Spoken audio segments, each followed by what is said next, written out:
Pejim-baovao tanteraka kosa indray tsy nahitana fiovana firy ny isan'ireo olona mifamezivezy mivoaka ivelan'i Madagasikara raha ho an'ity fetin'ny faran'ny taona sy ny taom-baovao ity no asiana resaka ny mihazo an'i La Réunion, Maurice ary la Frantsa ny maro anisa amin'izy ireo ary saika hihazo ireo toerana ireo hanatanteraka fialan-tsasatra avokoa ny tena antondindreo mpandeha ireo. Nandritra ny volana Desambra 13 dia natratra 2 arivo ireo passeport elektronika nivoaka ary saika ireo olona mivoaka mihazo an'i La Réunion, Maurice ary la Frantsa ny betsaka rehefa faran'ny taona tahaka izao. Tsy nahitana fitombony izany fa saika mitovy amin'ny andavanandro ihany. Mahakasika ilay passeport elektronika vaovao kosa indray dia tsy misy ny olona fa mizotra ara-dalàna ny fampiasana azy. Misy fitombona firy kory ny olona tonga mangataka passeport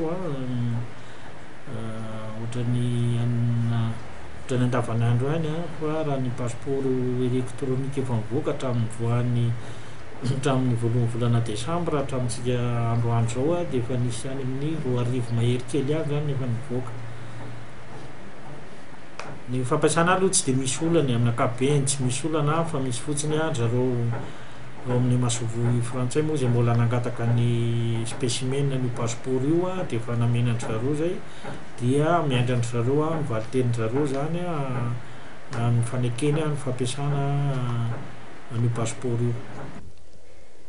Ny volana Desambra 14 ny fahananakerin'ny passeport biométrie izay nisolona passeport elektronika nanomboka ny volana Desambra 13 teo ka 5 taona ihany ny faharetany.